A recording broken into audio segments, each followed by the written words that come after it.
اگر میں آپ سے کہوں کہ حضرت محمد صلی اللہ علیہ وآلہ وسلم نے جتنے بھی نکاح کیے وہ محض حسن دیکھ کے کیے، جو عورت زیادہ حسین ہوتی تھی اس سے وہ نکاح کرتے تھے، تو کیا آپ میرے اس دعوے کو مانو گے؟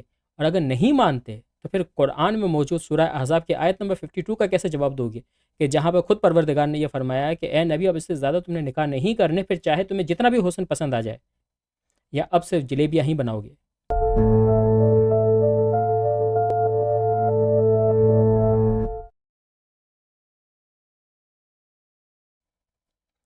ہیلو السلام علیکم اینڈ آداب تو ایوری ون، آپ سب دیکھ رہے ہیں ٹی ٹی ایس آپ بات کریں، میں ہوں سمر عباس، اور اس سے پہلے کہ میرے مسلمان بھائی مجھ سے رنجیدہ ہو جائے، غصہ کریں، میں صاف صاف الفاظوں میں کہہ دوں کہ دیکھیں سورہ احزاب آیت نمبر 52 میں پروردگار نے واضح طور پہ کہہ دیا ہے کہ اے نبی اب اس سے زیادہ نکاح نہیں کر سکتے، چاہے تمہیں جتنا بھی حسن پسند ہے۔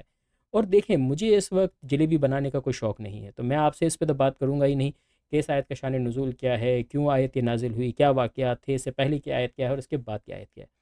بات تو سیدھی سیدھی سی ہے کہ قرآن میں یہ جملہ تو موجود ہے، اور اس جملے کو ایتھیس ایگنوسٹک یا پھر ہم یہ کہیں کہ وہ لوگ کہ جو اسلام کو پسند نہیں کرتے وہ اس جملے کو یوز بھی کرتے ہیں، پر اس کا آخر جواب ہے تو ہے کیا؟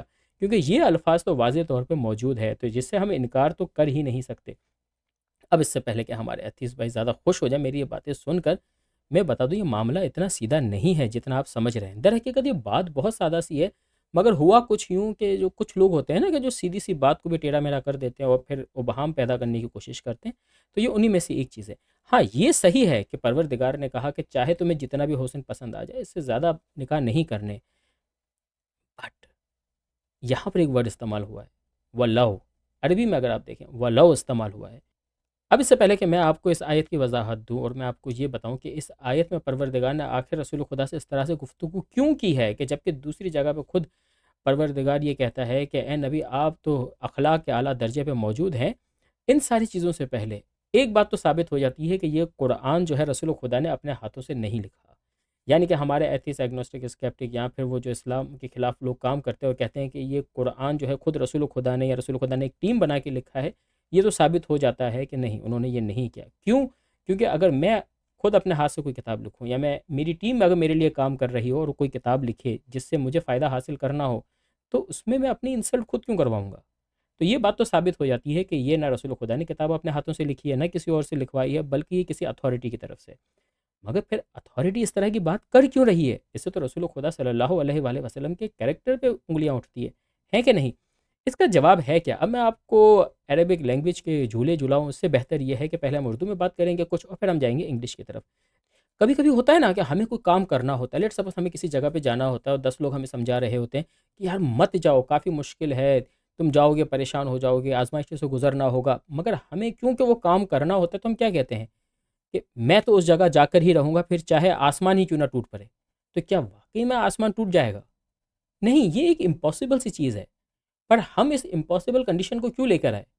اسی لیے لے کر آئے کہ ہم یہ بتانا چاہ رہے ہیں کہ دیکھو میں نے یہ کام کرنا تو کرنا ہے، اب چاہے جتنی بھی پاسبلٹیز ہیں وہ راستے میں آ جائے، بلکہ میں یہ کہہ رہا ہوں جو امپاسبل چیز ہے اگر تم وہ بھی ازیوم کر لو جو کہ ہو نہیں سکتی ہے، مگر کیونکہ میں صرف اپنے کام کی شدت بتانا چاہ رہا ہوں کہ میں اس کام کو لے کے کتنا سنسیئر ہوں اور میں کر گزروں گا، تو میں اب امپاسبل چیز کو بھی لے کر آیا ہوں، مگر میں نے اس کے لیے ورڈ کیا استعمال کیا؟ اگر چاہے۔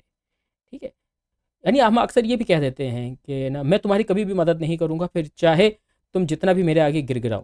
وہ سامنے والا کیا گر گرا رہا ہوتا ہے آپ کے پاؤں پکڑ کے آنسو بہا رہا ہوتا ہے؟ نہیں کرتا، مگر آپ اس کو یہ بتانا چاہ رہے ہوتے ہو کہ دیکھو یار تم مجھ سے جتنا بھی پولائٹلی بات کر رہے ہو، یا تمہیں اگر لگتا ہے کہ اس سے زیادہ تم پولائٹ وے میں مجھ سے بات کرو گے، سوری میں تمہارا کام نہیں کروں گا۔ حد تو یہ ہے کہ امپاسبل کنڈیشن کہ اگر تم میرے آگے گریا کرنے بھی بیٹھ جاؤ، میرے پاؤں پکڑ کے رونے بیٹھ جاؤ، ہمیں پتہ ہے وہ یہ کام نہیں کرے گا، پر ہم امپاسبل چیز لے کر آ رہے ہیں تاکہ پاسبل چیزوں کی بھی ہم نفی کر دیں۔ مگر یہاں پر ہم ایک کام نہیں کرنے والے تھے، ہم اس کی شدت بتا رہے ہیں کہ یہ چیز نہیں ہوگی۔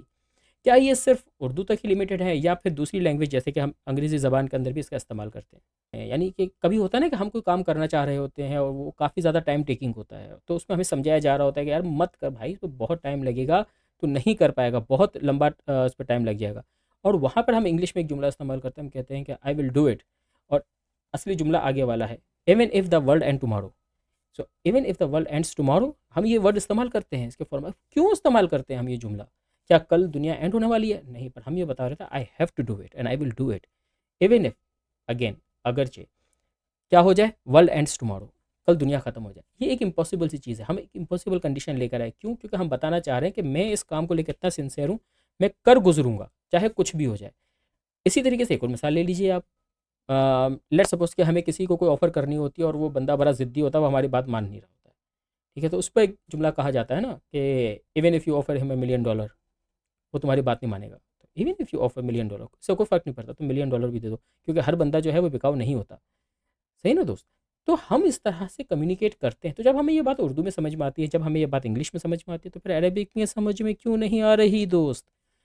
عربک میں بھی پروردگار نے اسی طرح سے کمیونیکیٹ کیا. پروردگار کہہ رہے ہیں کہ یہ نہیں کہ یہ جو نبی ہے یہ حسن دیکھ کے شادیاں کرتا ہے، بلکہ اللہ تعالیٰ یہ فرما رہا ہے کہ اے نبی، چاہے یہ امپاسبل چیز بھی ہو جائے کہ تمہیں کسی کا حسن پسند آ جائے، تب بھی تم نہیں کرو گے، بلکہ اب یہ سرٹیفکیٹ بن گیا کہ رسول خدا صلی اللہ علیہ وآلہ وسلم نے جتنے بھی نکاح کیے ہیں اس میں ہم انسانوں کی طرح یا ہم دوسرے مردوں کی طرح یہ حسن والا عنصر نہیں تھا، بلکہ وہ ایک کاز کے تحت تھا جس کا کوئی مقصد تھا، اور وہ مقصد بھی دینی مقصد تھا، الہی مقصد تھا، نہ کہ یہ ہم عام انسان جس طرح سے کام کرتے ہیں کہ پیسہ دے کے حسن دے کے شادی وغیرہ کر رہی ہے.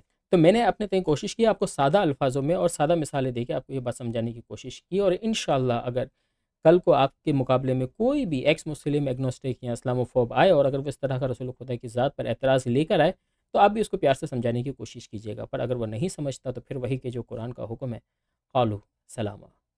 السلام علیکم.